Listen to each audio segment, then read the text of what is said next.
In the world of banking, a mortgage used to be a rather straightforward affair. A person would borrow money from a bank to buy a house, and then spend the next 25 years or so paying it back with interest. It was a long-term relationship, a commitment between the borrower and their local branch. But in the 1990s, a new idea began to take hold, one that would fundamentally change this relationship and, in doing so, plant the seeds of a global financial catastrophe. This idea was called mortgage securitization.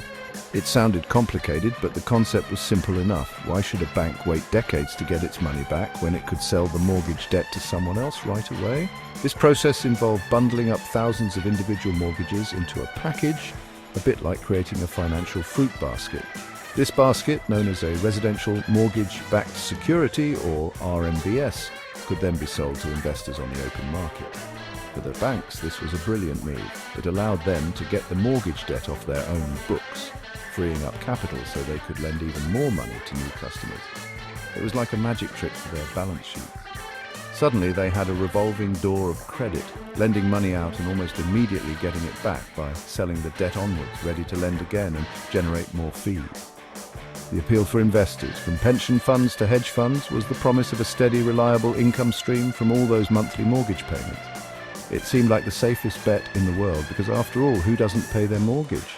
This perception of safety made these RMBS products incredibly popular. However, this new system introduced a critical distance between the lender and the borrower. The bank that originally granted the loan was no longer the one holding the risk. Once they sold the mortgage, it became someone else's problem if the homeowner couldn't pay. This subtle but profound shift in responsibility would have devastating consequences down the line. This new financial engineering also allowed banks to cleverly navigate the rules designed to keep them safe. Regulations, like the internationally agreed Basel Accords, required banks to hold a certain amount of capital in reserve for every pound they lent out, typically around a 9-to-1 ratio. But by selling the mortgages, they were effectively removing the loans from their records, which meant they didn't have to hold as much capital against them. This loophole encouraged a culture of aggressive lending, where the focus shifted from ensuring a borrower could repay their loan to simply issuing as many mortgages as possible to be packaged up and sold on. It was a numbers game, and the numbers were getting bigger every day. For this entire system of selling mortgages to work smoothly, banks needed a way to transfer the ownership of the debt without creating a lot of fuss or paperwork. The solution they found was both cunning and controversial, hidden away in the dense legal jargon of the mortgage agreement itself. Buried within the standard terms and conditions was a clause known as a power of attorney. Most borrowers would have skimmed right past it, assuming it was just another piece of boilerplate legal text.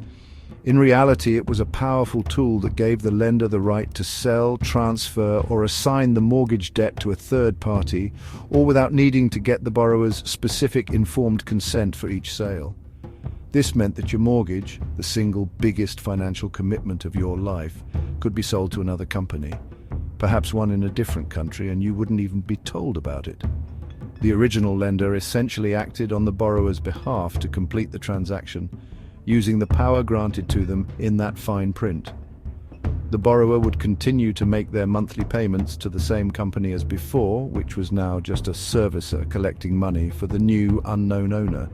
This lack of transparency was a fundamental feature, not a bug, of the securitization machine. It kept things efficient, but it also stripped homeowners of their basic right to know who they were in debt to. Concerns about this practice were raised surprisingly early on. As far back as 1991, a draft bill was put before the UK Parliament that sought to address this very issue. The proposed law argued that a standard catch-all consent clause in a mortgage contract was not sufficient. It stated that a mortgage could not be transferred without the mortgager, the borrower, giving their express and informed consent at the time of the transfer.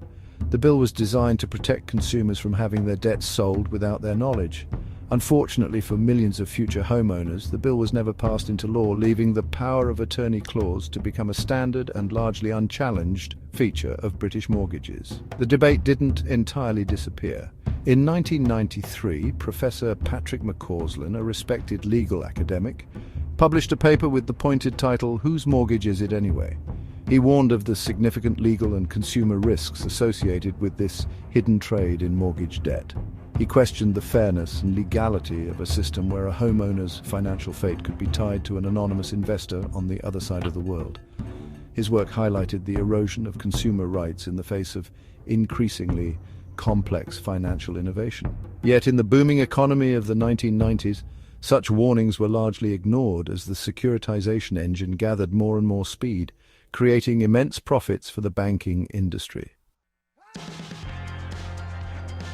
As the new millennium dawned, the appetite for mortgage-backed securities became ravenous. Global investors were desperate for these seemingly safe, high-yield products.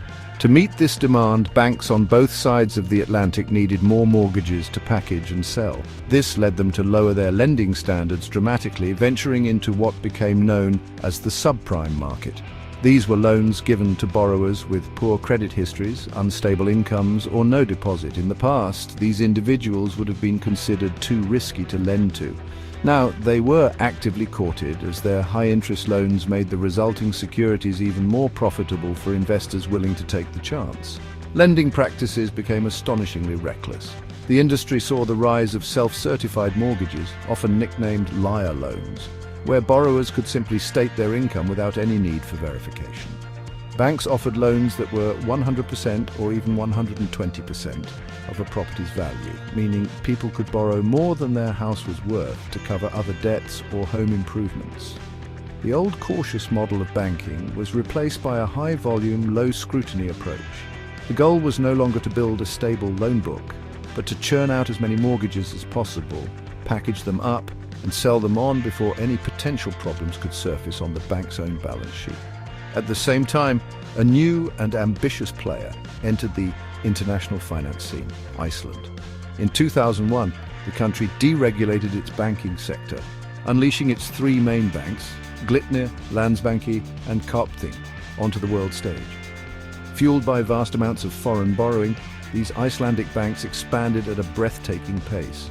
They became major players in the wholesale money markets, the behind-the-scenes network where banks lend to each other.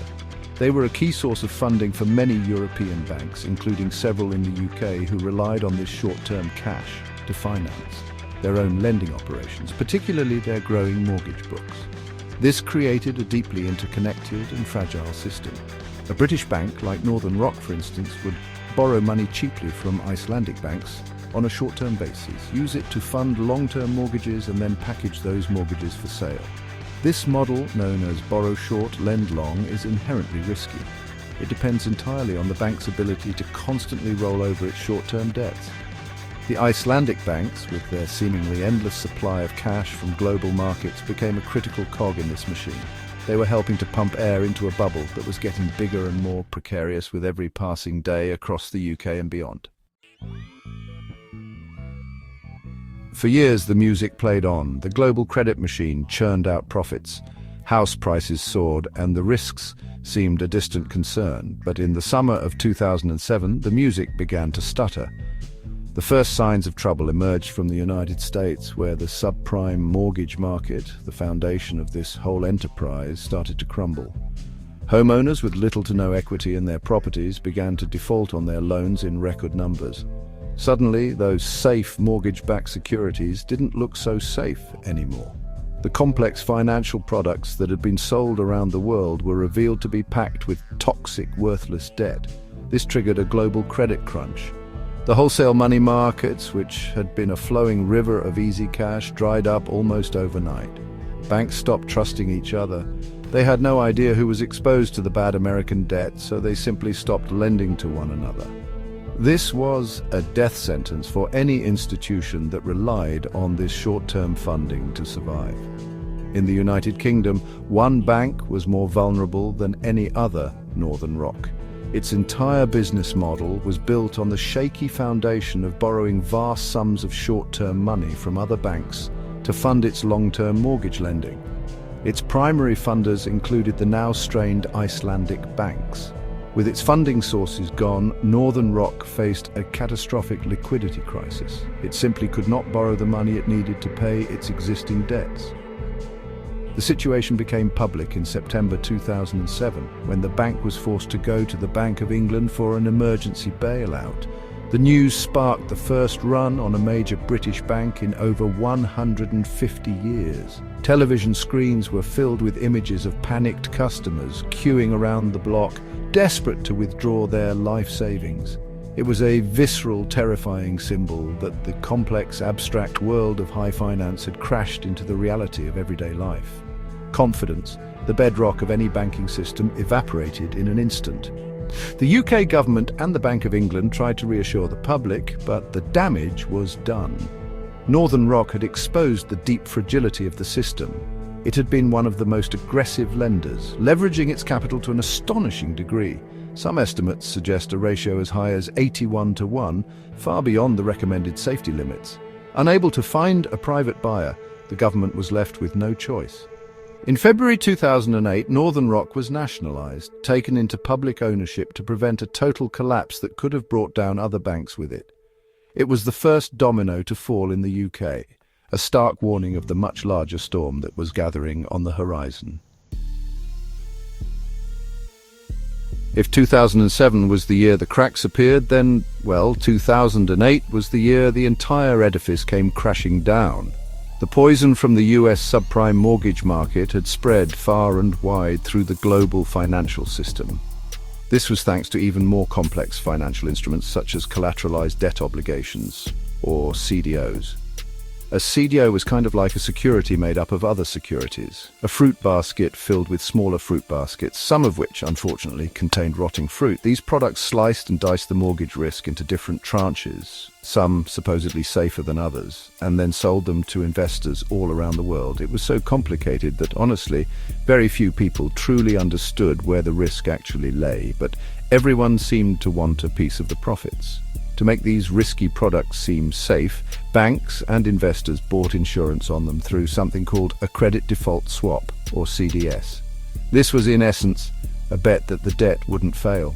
The world's largest insurer, the American giant AIG, sold tens of billions of dollars worth of these CDSs, firmly believing that a widespread mortgage default was impossible.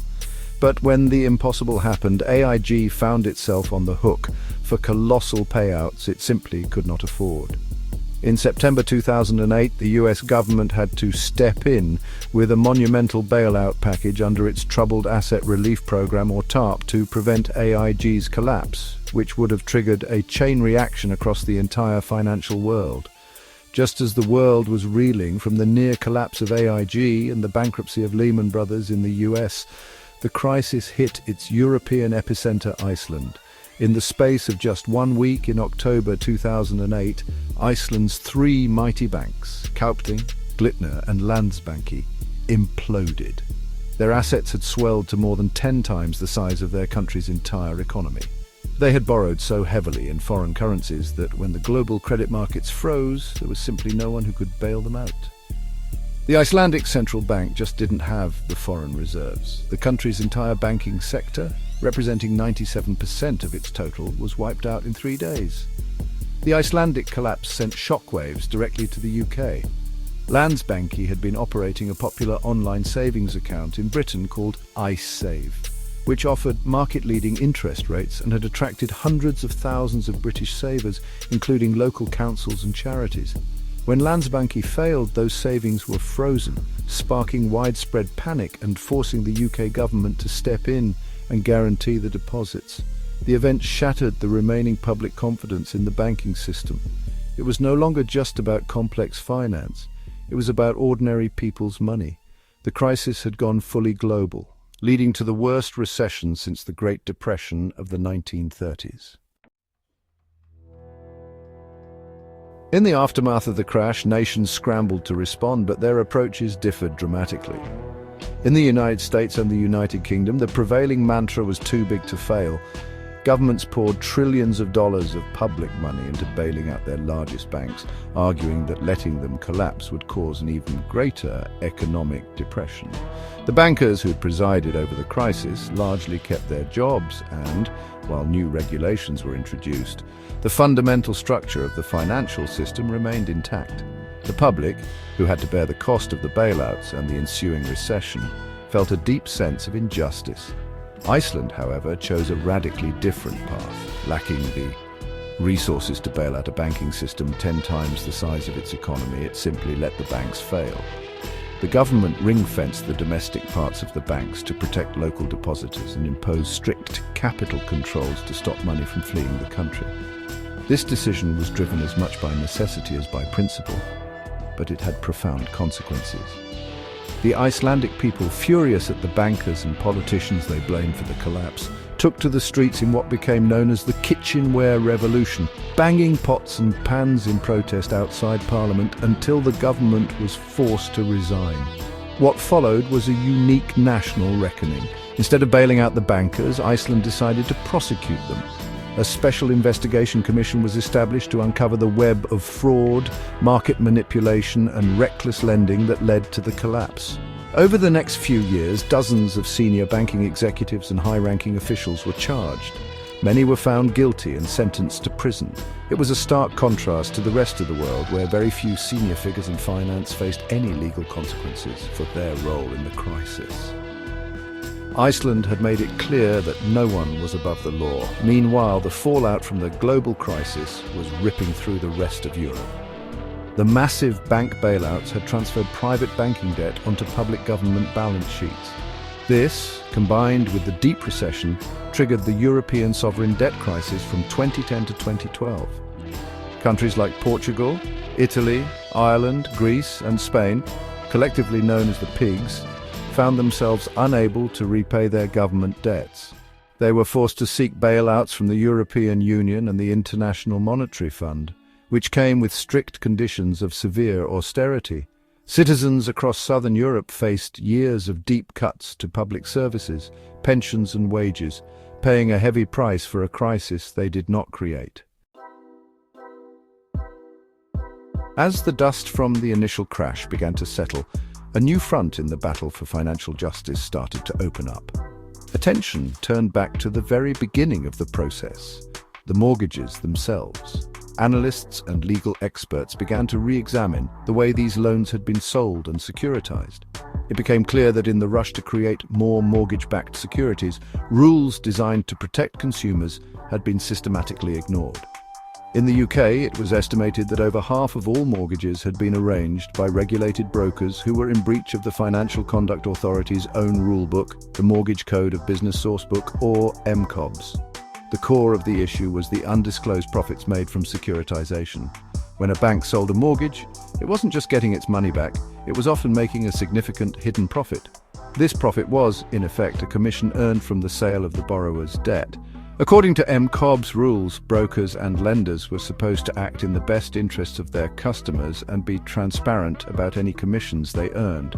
By failing to disclose the securitization profits, it was argued that they had breached their duty to the borrower, creating a relationship that was fundamentally unfair.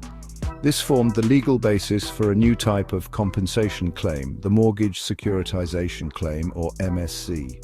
A legal breakthrough came on the 12th of November 2014 with a Supreme Court ruling in a case called Plevin versus Paragon Personal Finance Limited.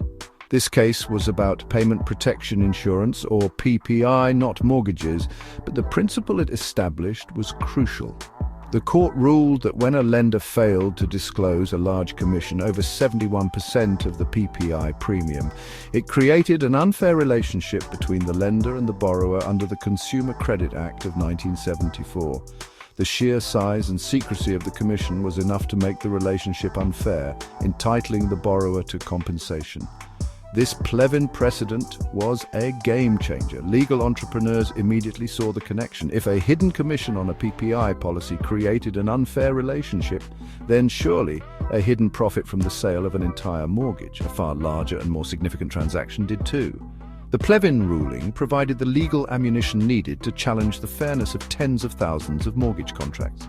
In May 2014, a company named Legal Quest was formed with the specific purpose of investigating and pursuing these mortgage securitization claims on behalf of homeowners. The stage was set for a new multi-billion-pound claims battle, one that threatened to become even bigger than the PPI scandal that preceded it. The emergence of a potential claims industry on the scale of MSCs with some estimating a total restitution value as high as £1 trillion, inevitably attracted the attention of UK regulators. The world of claims management was a complex one, and authorities were wary of a new Wild West developing. A long and arduous battle began between the pioneers of MSCs like Legal Quest and the various regulatory bodies, including the Ministry of Justice's Claims Management Regulator, the Financial Conduct Authority, and the Solicitors Regulation Authority. Each body had its own remit, and it wasn't immediately clear who should oversee this new and complex area. After a series of intense reviews and meetings throughout 2016, Legal Quest managed to navigate the labyrinthine bureaucracy and was granted the necessary authorizations to begin its work. The process involved validating whether a specific mortgage had been securitized and then preparing the legal groundwork for a claim based on the Plevin principle. However, just as the path seemed to be clearing, the regulatory landscape shifted again. On the 31st of March 2019, the Claims Management Regulator was shut down and all its responsibilities were transferred to the Financial Conduct Authority. This move, intended to streamline regulation, triggered a fresh round of disputes over jurisdiction and oversight for the burgeoning MSC market. The FCA, now in charge, had to decide how to handle this new type of claim. After months of deliberation, the roles were finally clarified by late 2019. The FCA would regulate the initial sourcing of claims from the public. The technical process of validating whether a mortgage had been securitized would remain an unregulated activity.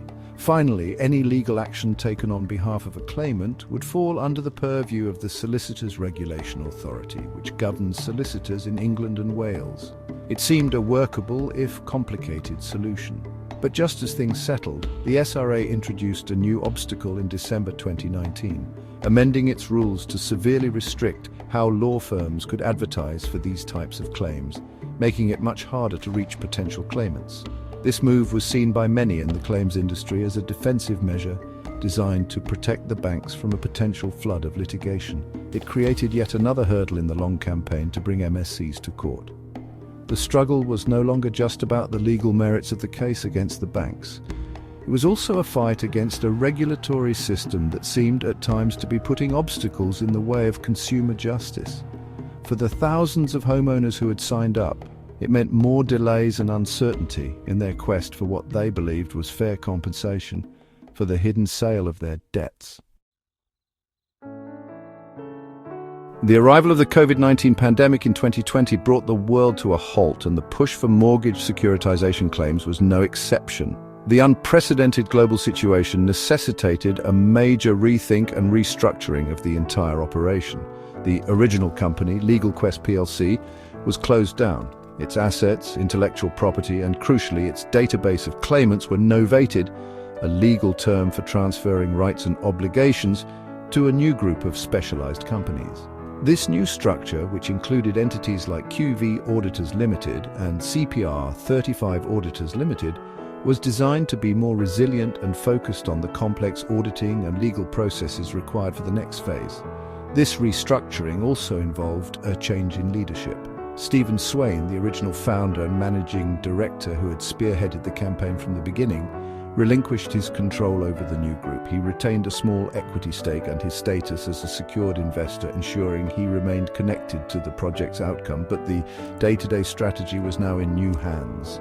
The goal was to build a more robust corporate framework, one that could withstand the intense legal and regulatory pressures that were sure to come as the claims moved closer to the courtroom.